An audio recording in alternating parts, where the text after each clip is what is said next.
Hello everyone, and welcome back to George's Animal Discovery Channel. Today we're going to be diving in a raging wildfire that has just burned 2,000 houses in the US, and some survivors. The Los Angeles wildfires is a blazing reminder of nature's vulnerability. Beyond human losses, the scars left on ecosystems and wildlife are immeasurable. Wildfires destroy vegetation, leaving barren landscapes. Vital habitats for species like spotted owls and amphibians vanish in minutes. Rivers and streams choke with ash, endangering aquatic life. Some species flee. Birds take to the skies, and mammals retreat underground. But not all can escape.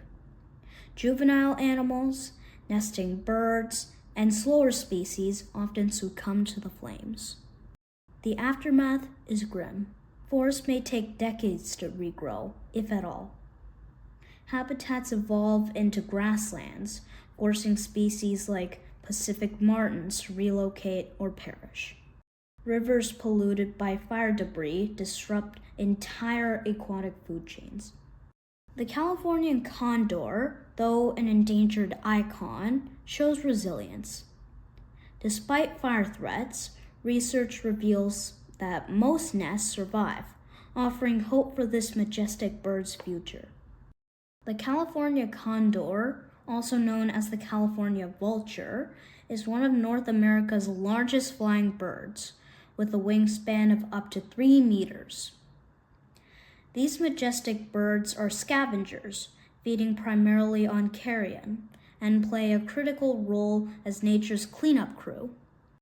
However, the California condor was once on the brink of extinction. In the mid-20th century, the population of California condors plummeted dramatically. By 1982, only 22 wild individuals remained.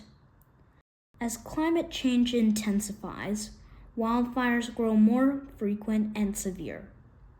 Prevention efforts and habitat restoration must become priorities to safeguard biodiversity. The Los Angeles wildfires remind us of our shared responsibility. Together, we can protect wildlife, restore ecosystems, and reduce the devastating impacts of climate change. If you found this video meaningful, like, share, and subscribe. Together, let's build a future where nature and humanity can coexist.